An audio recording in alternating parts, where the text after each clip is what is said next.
went to the general doctor at that time, and he told me that because I was sleeping with my fan at the time when I was 17, he told me that it could be from sleeping with the fan.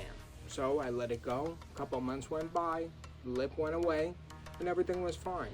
But boom, right there, my second symptom came up, and that was the whole left side of my body, arm, leg, went paralyzed, numb. So I couldn't move my toes, I couldn't move my fingers, I couldn't do anything.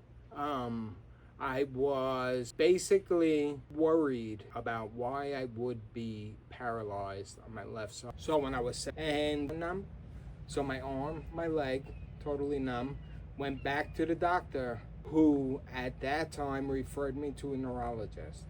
Went to the neurologist with my parents, and I did a boatload of testing, EKG, Spinal Tap, all types of different testing, MRI, and they found lesions on my brain at that age of 17. So at that time, the doctor, my neurologist at the time, said that I had multiple sclerosis.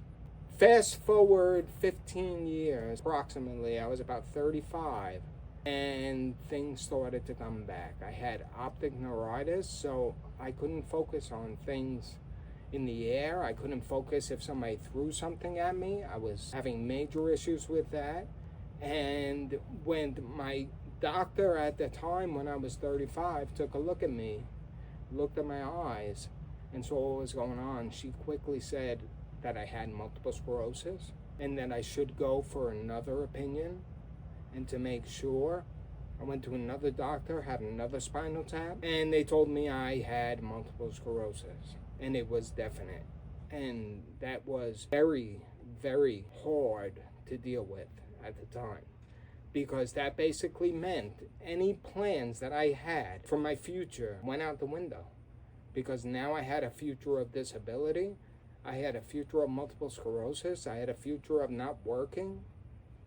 Everything went out the window. Would consider every option if I were you. Look into the drugs, into everything, and do what works best for you, and do what you decide to do for yourself.